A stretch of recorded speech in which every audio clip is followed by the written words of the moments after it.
faire le tri des déchets, quelle galère. Ah tiens, ça c'est une bouteille de bière de chez François, notre microbrasseur. Hein, et après, on nous dit les déchets, ça pue. Et après, on essaye de nous faire croire que ça rapporte. Pour qui? Pour nous? Pour la planète? Bienvenue au live du parc. Aujourd'hui, notre invité, c'est Manuel Blanchet. Il va nous faire un point sur la réglementation actuelle et surtout à venir. Et nous allons voir si les déchets sont une ressource, une contrainte, une usine à gaz à gérer. Est-ce qu'à la fin de ce live, nous jetterons notre invité? Nous verrons. Cela dépend de ses réponses.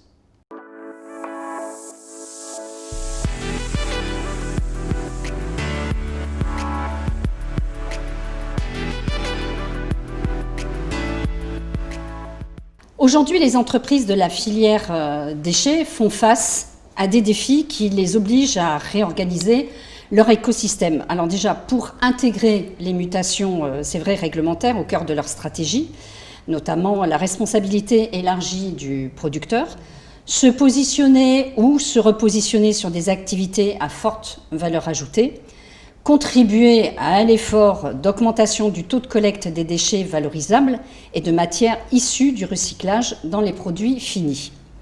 Mais pour une entreprise, qu'est-ce que tout cela signifie? Bonjour Manuel, merci d'avoir accepté notre invitation. Bonjour Véronique, c'est moi qui te remercie. Peut-être on va te jeter à la fin de cet entretien. On verra. Alors pour commencer, quelles sont les obligations réglementaires aujourd'hui? Alors très schématiquement, on va dire que la première loi sur les déchets, elle date de 1975. 1975 ? Ah, d'accord. Donc qui en fait pose le débat sur les déchets, c'est-à-dire le déchet, qu'est-ce que c'est et quelle est effectivement la priorité et la responsabilité du chef d'entreprise. Donc le déchet, c'est quoi? C'est un objet abandonné ou qui a lieu d'être abandonné. Et la responsabilité du chef d'entreprise, c'est de sa phase de production jusqu'à sa phase d'élimination. Ça, c'est la première loi. Donc elle fixe les bases. Ensuite, dans les années 90, on est entré dans l'ère du recyclage, de la valorisation. Donc il y a la loi de 92 qui s'adressait particulièrement aux collectivités territoriales pour trier les déchets. Donc c'est l'opération que tu as faite tout à l'heure, c'est-à-dire effectivement séparer les emballages des autres déchets. C'est ce qui nous a entraîné les différents types de poubelles en tant que... Tout à fait, c'est la source. D'accord. Ça date de 1992. Pourtant, ça a mis longtemps quand même à arriver jusqu'au particulier. Alors effectivement, ça met longtemps, c'est-à-dire que le législateur, effectivement, il pose les bases, il pose les règles en termes de réglementation. Ensuite, il faut que les filières, elles s'organisent. Donc il y a toujours un décalage dans le temps pour les industriels, à la fois collés à la loi et effectivement pouvoir mettre les dispositifs en place, parce que ce dispositif, pour que ça fonctionne, il faut qu'il soit pérenne. Donc la première loi, effectivement, sur le recyclage des déchets, c'est 1992, qui s'adresse particulièrement aux ménages. Ensuite, il y a eu, en 1994, son pendant pour les entreprises. En 1994, c'est le décret DIB 94-609 qui s'adresse aux entreprises. La même chose. Pour les entreprises qui génèrent plus de 1100 litres par semaine, elles doivent faire en sorte de trier leurs déchets. Donc tout ce qui est papier, carton, plastique, doit être séparé des déchets qui pourraient les polluer. Ensuite, dans les années 2000, donc c'est là où étaient entrées les lois Grenelle 1 et Grenelle 2. Donc on est là sur la prévention des déchets. C'est-à-dire que l'objectif, c'est de réduire les quantités de déchets, de mieux les recycler, et petit à petit, ne plus être dans l'élimination à travers le stockage des déchets ou l'élimination à travers l'incinération. C'est-à-dire qu'on va entrer dans un cercle d'économie circulaire. C'est-à-dire, ce que tu es en train de nous expliquer, si tu veux, c'est parce que ça dépassait la notion de tri, la notion de recyclage, c'était le fait de produire de la chaleur avec des déchets qu'on incinère, c'est quoi? C'est à partir de ce moment-là? Effectivement, l'idée, c'est effectivement de partir du principe où un déchet, c'est un rebut qui a un coût. Est-ce que ce rebut ne peut pas être transformé en ressource assujetti à d'éventuelles économies? La base, c'est celle-là. Et il faut savoir que le législateur, pourquoi effectivement il a une réglementation qui évolue au fil des temps, c'est parce que le législateur, il se colle à la vie de la société. En quelques chiffres, j'ai un peu d'expérience dans le domaine des déchets, puisque je suis tombé dans la marmite du déchet en J'ai 1991. cru que tu allais dire je suis tombé dans les déchets quand j'étais petit. Donc, voilà, non, ouais. presque. J'avais moins de 30 ans. Donc ça fait pas mal de temps. Il faut savoir que dans les années 90, le ratio moyen généré en termes de déchets ménagers par habitant, il était de 360 kg. C'est-à-dire que nous tous, on générait en moyenne 350 kg par an par habitant. Par habitant. C'était dans les années, milieu des années 90. D'accord. Aujourd'hui, en 2020, ce même ratio, il est de 513 kg. Donc il y a eu une évolution de 42%. On génère de 42% de plus les déchets par rapport aux années 90. Les journées ne durent que 24 heures, elles n'ont pas été étendues. On mange 3 fois par jour, pour certains, petit déjeuner, déjeuner, dîner. Qu'est-ce qui s'est passé? C'est tout simplement qu'on est rentré dans une logique de société d'ultra-consommation, où on a produit, j'irais même surproduit. Cette surproduction a amené une surconsommation, et en plus de ça, on y ajoute, pour certains produits, l'obsolescence programmée. Donc un produit qu'on pouvait conserver dans les années 90 qui durait 10 ans, par exemple, effectivement, le lave-linge, l'écran de télé, etc. Attention, là tu vas en fâcher quelques-uns, parce qu'il y en a qui sont venus sur ce plateau et qui nous ont dit l'obsolescence. Non, au contraire. On fait en sorte de faire durer le matériel maintenant le plus longtemps possible. Maintenant. Voilà, maintenant. Parce que c'est dans la loi de 2015, la loi AGEC. C'est-à-dire que la loi AGEC, c'est quoi? C'est l'anti-gaspillage et l'économie circulaire. Et dans cette loi de 2015, il est prévu, effectivement, d'abandonner l'obsolescence programmée. Et c'est pour ça que les industriels aujourd'hui, ils jouent effectivement sur cet angle-là. Si maintenant il n'y a plus d'obsolescence, c'est parce que la loi les pousse à cela. Alors justement, tu parles de loi. Je me suis un peu renseignée et j'ai trouvé le plan national de gestion des déchets, octobre 2019, ministère de la Transition écologique et solidaire. Bon, il y a pratiquement 188 pages. Comment arrive-t-on à s'en sortir avec 188 pages de plan de gestion des déchets? C'est imbuvable. J'ai essayé à plusieurs reprises de le lire, mais c'est imbuvable. Oui. Et on a du mal à se dire, OK, qu'est-ce qu'on peut faire pour aller de là, du déchet, à la ressource, au recyclage, à l'élimination, pour produire de la chaleur? C'est imbuvable. Oui. Alors, ce qui me rassure quand même, Véronique, c'est que tu ne l'as pas jeté à la poubelle. Parce que tu l'as conservé. Non, parce que j'ai quand même imprimé recto verso. Et puis, je me suis dit, que si on me pose certaines questions, je vais peut-être pouvoir y répondre. Ça va devenir peut-être un livre de chevet. Un livre de chevet. Voilà, un livre de chevet. J'espère que tu as d'autres livres de chevet que ça. Oui. Et ensuite, bilan 2016 de la production des déchets en France. Alors là, pareil, ministère de la Transition écologique, ça sort en décembre 2019, 3 ans après. Mais je me suis rendu compte par rapport à ce que tu disais que l'évolution aujourd'hui qu'on a, elle est uniquement imputable au secteur de l'industrie qui produit moins 4,3% pendant, comme tu disais, que nous, privés, habitants, on a augmenté notre consommation. Donc, tu es en train de me dire que c'est parce qu'il y a une réglementation et peut-être des pénalités ou voire autre chose au niveau des entreprises et pas des habitants que l'industrie a fait des progrès? Alors, les deux. D'accord. Il faut savoir qu'effectivement, le législateur, il renforce la réglementation pour coller à la société telle qu'elle évolue. On l'a vu tout à l'heure. Ce renforcement de la réglementation, il est associé à une augmentation des taxes. Il faut savoir que chaque déchet qui est traité, soit en centre de stockage ou en centre d'incinération, il est assujetti à une taxe que l'on appelle taxe générale sur les activités polluantes. En quelques chiffres, la taxe TGAP qui s'appelait taxe ADEME, elle est née dans les milieux des années 90. Elle était à un équivalent de 3 € la tonne. Pour être aujourd'hui, l'équivalent de 3 € la tonne, il est à 18 € la tonne. 18 € la tonne. Donc il y a eu une augmentation de 500%. Alors, en 25 ans. Les taxes ont évolué pour nous obliger à être beaucoup plus... Exactement. C'est-à-dire respectueux, j'allais dire respectueux des déchets, non, mais pour réfléchir à ce que... Exactement. C'est-à-dire, en clair, le législateur, il tape là où ça fait mal, c'est-à-dire qu'il renforce la loi, il met un cadre, et ensuite il se dit, ce cadre, il ne sera peut-être pas forcément respecté si je n'y mets pas des taxes. Donc effectivement, il pousse à changer le modèle à travers effectivement des sanctions financières. Donc il y a cela, et on est dans une évolution où la population est de plus en plus nombreuse.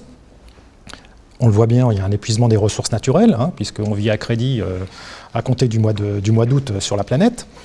Donc la question se pose sur, on génère plus de déchets, ces déchets viennent de production, et ces productions, on les tire des ressources naturelles.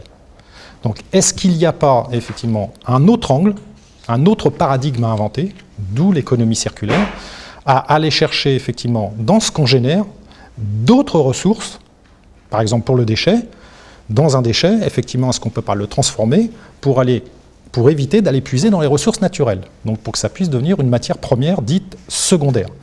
L'objectif, il est là. Alors, j'ai regardé, donc 65% de déchets sont recyclés. Et ce qui m'a fait très peur, 11 millions de tonnes, donc en France, de déchets dangereux. Qu'est-ce qu'on fait des déchets dangereux produits en France? Les déchets dangereux, donc effectivement, c'est des déchets qui sont nocifs pour l'homme et pour l'environnement. C'est des déchets qui rentrent dans une catégorie qu'on appelle une catégorie de classe 1, avec des modalités de traitement très spécifiques et des prix de traitement qui sont effectivement assez élevés pour ce type de déchets. Donc c'est soit de l'incinération à très très haute température en fonction du type de déchet, ou du stockage, donc à des profondeurs, en termes de déchets type amiante et autres. Voilà, tout ce qui est déchets, on va dire. En espérant que ça ne revienne pas un jour à la surface. Aujourd'hui, on subit malheureusement la surconsommation qu'on a connue, les 30 glorieuses, etc. Donc on hérite de cela. Alors, d'après toi, peut-être que tu es un peu dans le secret des dieux aussi, comment va évoluer la réglementation et puis peut-être les taxes en termes de coûts? Alors, il y a déjà des trajectoires. Donc, il y a déjà des trajectoires. C'est-à-dire qu'en clair, on connaît les prix des taxes qui vont évoluer à horizon 2025, donc dans 5 ans. Donc, elles vont tripler. Donc, le fameux 18 € la tonne. Tripler? Elles vont tripler. Voilà, c'est-à-dire que le fameux 18 € la tonne aujourd'hui pour donc un déchet banal... Donc en 5 ans, tu es en train de dire que la taxe va tripler. Exactement. C'est-à-dire qu'en clair, le fameux 18 € la tonne que j'évoquais tout à l'heure, il va passer à 65 € la tonne en 2025. Donc il va y avoir un impact majeur pour les entreprises sur leurs charges d'exploitation, parce que ce sont des charges d'exploitation. Mais alors, qu'est-ce que tu es en train de nous dire? C'est que cette réglementation, elle nous pousse finalement à réfléchir sur la gestion valorisée des déchets. Exactement. Alors comment procède-t-on? Excuse-moi, parle-moi concrètement. Je suis une entreprise aujourd'hui, donc j'ai différents types de déchets. Déjà, déchets au niveau tertiaire, administratif, bureau, déchets de mon entreprise par rapport à ma production. Je t'appelle, je te dis, bon, j'en ai marre de payer autant de taxes. Tu commences par quoi faire? Alors, on va faire un état des lieux. C'est-à-dire qu'en clair, on va travailler ensemble, on va faire un diagnostic. Ce qui va nous permettre d'identifier comment tu travailles, qu'est-ce que tu produis, quels sont les dispositifs que tu as mis en place pour gérer tes déchets, quel type de déchets, effectivement, tu génères, et quel est leur poids au niveau du gisement global. À partir de là, donc, on établit une photographie et on va établir des axes d'amélioration ensemble sur ce qu'il est possible de faire à travers ce qu'on a constaté. Et l'objectif, bien évidemment, c'est d'être dans une logique de valorisation, de recyclage et d'optimisation budgétaire. Parce qu'il y a des techniques... Tu es en train de me dire que certains déchets, l'élimination de certains déchets vont créer réellement une ressource ou une économie? Les deux. C'est-à-dire qu'en clair, il peut y avoir dans un même contenant un mélange de déchets parce que tu es parti sur ton entreprise, elle génère tel type de déchets, tu as mis ça en place il y a 10 ans, c'était un bac et tout est mélangé dedans. Sauf qu'aujourd'hui, il y a 10 ans, la législation l'a vu, elle a évolué, il y a eu des dispositifs législatifs qui ont fait que les coûts ont évolué. Donc aujourd'hui, est-ce qu'il n'est pas judicieux, par exemple, de séparer à la source certains déchets parce qu'il y en a certains qui vont être valorisés, qui vont être assujettis à des recettes, même si les cours des matériaux sont à la baisse aujourd'hui, mais ils seront moins impactés que le déchet. Juste pour schématiser, pour donner 2 prix, grosso modo, le prix de traitement d'un déchet ménager aujourd'hui, il est aux environs de 100-130 € la tonne. Si tu mélanges des matières valorisables, plastique, carton, avec ces déchets, les plastiques et cartons, ils seront facturés à 130 € la tonne. Alors que si on arrive à les séparer, il peut y avoir une recette ou en tous les cas, à l'heure actuelle, un coût zéro. Alors, comme tout à l'heure, quand j'ai démarré, je faisais un tri. Excuse-moi, mais dans le tri que j'ai fait, on a montré des emballages qui ne sont pas forcément utiles, puisque une fois que je rentre chez moi, j'enlève les emballages pour mettre soit dans mon placard, soit dans mon réfrigérateur. Donc, est-ce que c'est pas aussi, parce que c'est toujours bien beau de taper sur la tête de finalement celui qui consomme, mais celui qui produit en amont, pourquoi a-t-on encore aujourd'hui énormément d'emballages? Et puis, excuse-moi, c'est vrai que c'est très difficile de se dire dans les plastiques. Alors, il y a les plastiques transparents, d'après ce que j'ai compris, le plastique opaque. Donc, quelle est la différence entre la bouteille de lait, le plastique qui entoure, qui est un emballage? Enfin, c'est hyper compliqué dans... Tout à fait. C'est compliqué. Et alors, en amont, est-ce qu'ils sont taxés déjà? Effectivement, ils sont taxés et ils vont l'être de plus en plus. D'accord. Si on prend la loi AGEC de 2015, il faut savoir qu'à compter du 1er janvier 2021, voilà, donc tout industriel qui n'intégrera pas dans ses emballages plastiques une quote-part de matière valorisable sera impacté de 800 € la tonne sur la part qui n'est pas valorisable. 800 € la tonne. 800 € la tonne. D'accord. Donc ça veut dire que, alors effectivement, l'industriel, ces coûts-là, il va les répercuter aux consommateurs. Donc, oui, mais ça n'aura qu'un temps, parce que le consommateur, excuse-moi, aujourd'hui, il est de plus en plus informé, de plus en plus sensibilisé, et il va se dire, bah, tiens, quand j'achète mes 6 yaourts, par exemple, l'emballage carton autour, c'est pas de ma faute. Exactement. C'est pas de sa faute, et aujourd'hui, il a 100 € dans son portefeuille, demain, si on lui dit c'est 150, et qu'il les a pas, il pourra pas l'acheter. Exactement. Donc l'industriel, il va être amené, on en revient à ce qu'on disait tout à l'heure, c'est-à-dire que le législateur, il y a un cadre, et ensuite des taxes, pour inverser le modèle économique actuel. Donc l'industriel, il va être amené à revoir effectivement ses process industriels, pour éviter ces suremballages. Les suremballages, ils ont été créés pourquoi? À l'époque, c'était ni plus ni moins que du marketing. C'est-à-dire que nous, en tant que consommateurs, notre œil était attiré par l'emballage plutôt que des produits en vrac. Oui. Il y a eu un changement de mentalité. Aujourd'hui, on le voit bien, on va dans des grandes enseignes, des grands distributeurs, il y a de plus en plus de produits en vrac. Pourquoi il y a de plus en plus de produits en vrac? Parce qu'effectivement, on est sur ces notions de diminution des déchets. Alors justement, ce qui entraîne une autre question, comment agir pour un environnement bonifié, économique, social et solidaire? Comment on peut affirmer ça quand on t'entend finalement dire attention, là il y a le bâton qui va vous frapper avec une augmentation des taxes, du prix des taxes? Économique, social et solidaire? Alors, ça peut être antinomique, effectivement. Ça peut être antinomique parce que l'économie en général et le social, ça ne fait pas forcément bon marché. Et le solidaire, est-ce qu'on est aujourd'hui dans une société globale, solidaire? On peut se poser des questions. Mais dans le domaine des déchets, effectivement, on retrouve ces 3 critères.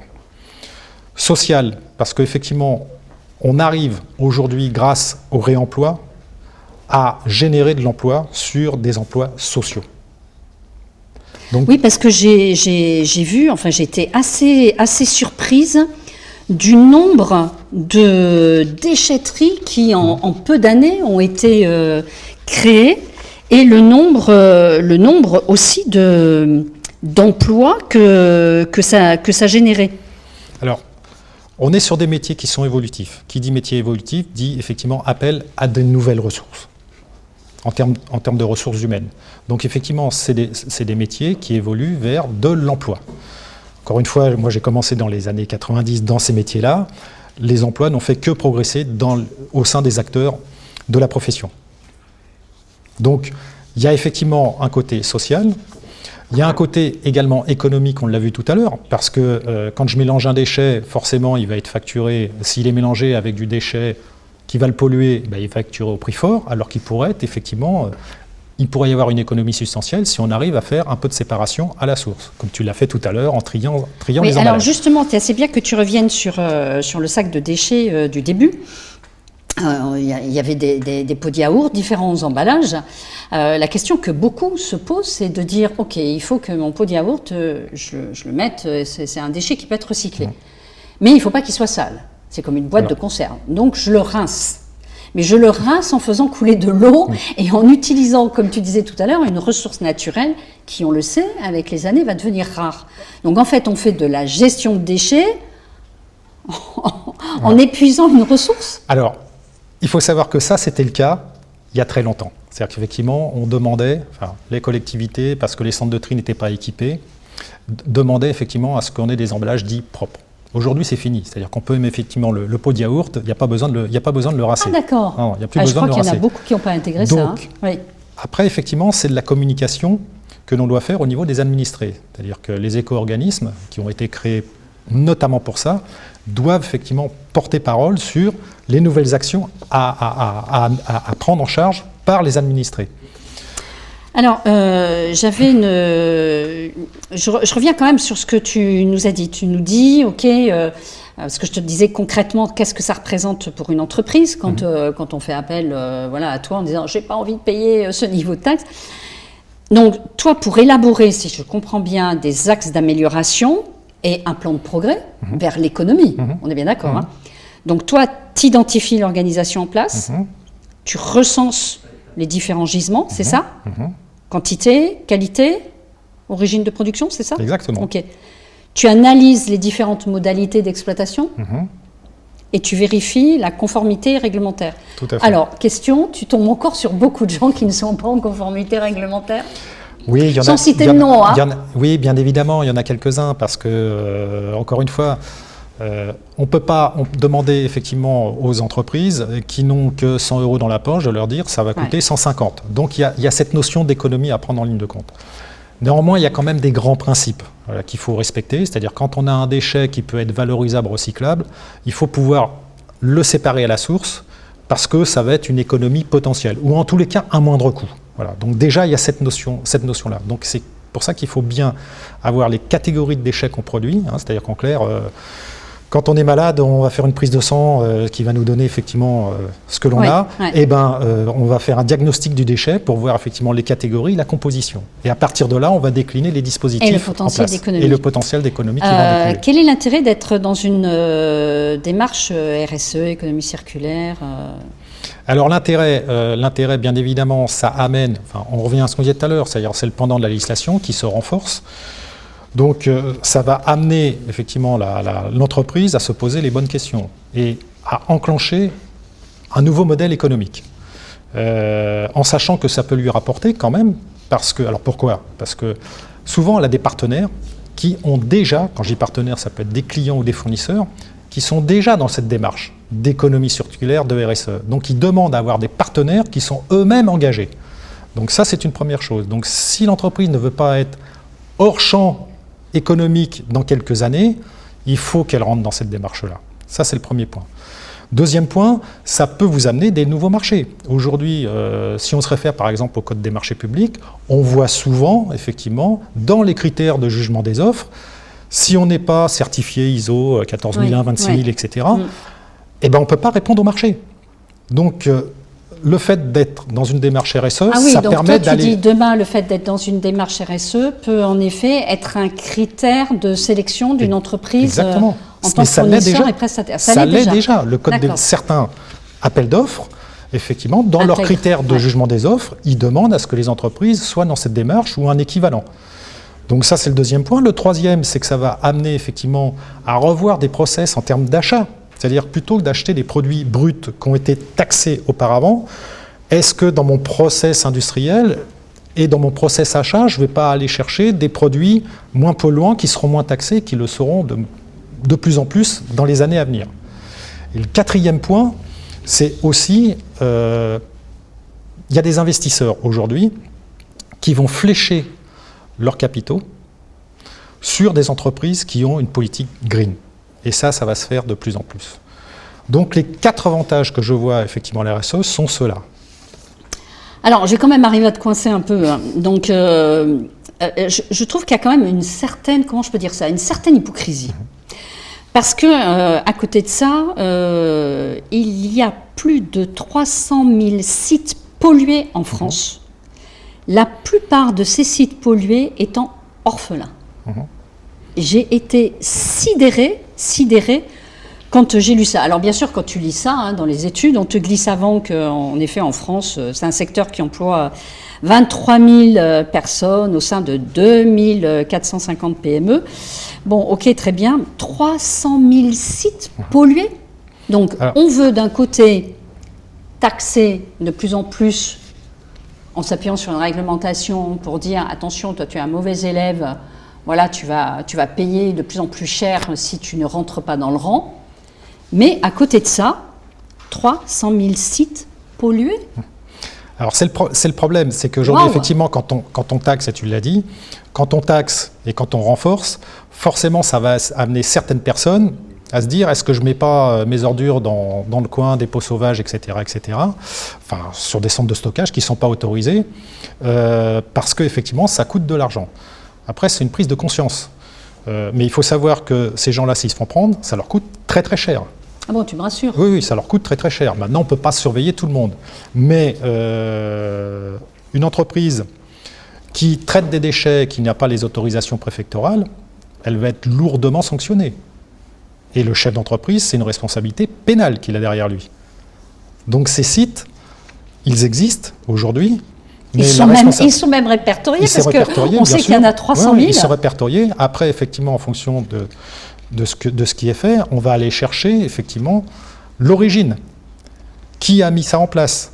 Pourquoi? Quels sont les producteurs? Donc, en clair, alors après, ça demande des moyens, bien évidemment, mais si on se réfère à la loi de 75, je rappelle que le producteur de déchets, il est responsable de sa phase de production jusqu'à sa phase d'élimination. Alors, il y a une chose aussi qui m'a profondément choquée. Tous les ans, ce sont 20 milliards de tonnes de déchets qui sont déversés dans les océans. Ceux-là aussi sont poursuivis, ils sont... Alors, c'est tout le problème, effectivement, que l'on a. On a du mal, effectivement, à avoir une maîtrise complète sur l'ensemble des filières de traitement. Donc, ça rejoint ce que l'on disait tout à l'heure sur, effectivement, les dépôts sauvages, les sites orphelins. Quand on a des sites qui sont orphelins, forcément, ça se déverse dans les ruisseaux, dans les rivières. Les rivières, ils finissent dans les mers et dans les océans. Donc, effectivement, on se retrouve à avoir des tonnes et des tonnes, notamment de plastique, parce que le plastique, c'est un produit, effectivement, qui se déverse et il y a une problématique au niveau des océans sur les plastiques qui existent toujours. Ce sont des microparticules, mais les particules existent quand même. Donc, c'est effectivement un problème. Alors, je suis tombée sur une aberration aussi il y a quelque temps en discutant avec un chef d'entreprise qui me disait que, si j'ai bien compris, hein, la Commission européenne réclame aux cargos, donc qui transportent des grosses marchandises, en disant vos fumées doivent être propres. Et forcément, pour rendre des fumées propres, on utilise l'eau de mer. Donc, on nettoie ces fumées avec de l'eau de mer. Forcément, l'eau de mer, on ne la garde pas à bord. Hein. On la rejette dans les océans. Comment peut-on demander une chose pareille au niveau des cargos et en même temps de se dire, alors ça ne se voit plus dans le ciel, si je mets une petite sonde au-dessus des cheminées des cargos, ça sera propre. Bien sûr, ils auront nettoyé ça avec de l'eau de mer et rejeté ça dans les océans. Alors bien sûr, peut-être en dehors des ports, hein, en plein océan. Je trouve quand même que souvent, on tombe comme ça sur des contradictions, sur des ambiguïtés, voire des aberrations qui sont assez stupéfiantes. Alors, il peut y avoir effectivement des ambiguïtés et des aberrations. Il faut bien se dire une chose, c'est que le législateur, il fait évoluer la loi au regard de ce qu'il constate. Il ne va pas forcément anticiper. Je fais le parallèle avec les déchets. Alors, excuse-moi, il est un peu dupe. Je te demande de laver tes cheminées, tes fumées de cheminée, mais tu rejettes tout ça dans l'eau. Là, au moins, ça ne se voit pas. Je vais faire simplement le parallèle avec les déchets. Il faut savoir que les déchets, comme on l'a dit tout à l'heure, sont assujettis à cette fameuse TGAP. Quand la TGAP est née dans le milieu des années 90, elle n'était assujettie que sur les centres de stockage. Les centres d'incinération, ils existaient, mais ils étaient considérés comme non polluants. Tout ça, ce sont des dogmes. Sauf qu'aujourd'hui, la TGAP, il y a une TGAP qui est appliquée au centre d'incinération, qui est moins élevée que le centre de stockage, parce que le législateur prétend que l'incinération est moins polluante que le stockage, mais il y a une TGAP. Donc demain, ça veut dire que si effectivement ce genre de choses existe et prolifère, il y aura probablement effectivement une sanction financière. Bon, bah écoute, après ces durs constats, et heureusement que nous ne parlons pas de gaspillage, enfin on en a un peu parlé, l'électricité, bon j'espère quand même que tu peux nous laisser espérer qu'on éliminera de moins en moins de déchets, qu'on en recyclera en tout cas et puis les nouvelles générations arrivent, donc voilà. Bah Manuel, si tu veux bien, nous allons terminer notre live, alors on va dire recycler surtout, et puis faites attention au tri de vos déchets. Donc, merci en tout cas à la régie. Quant à nous, nous nous retrouvons pour un prochain live du parc. D'ici là, bon, comme je vous ai dit, trier et puis recycler, mais surtout liker, commenter et partager. Adressez-moi aussi vos idées. Merci de nous avoir suivis. À très bientôt.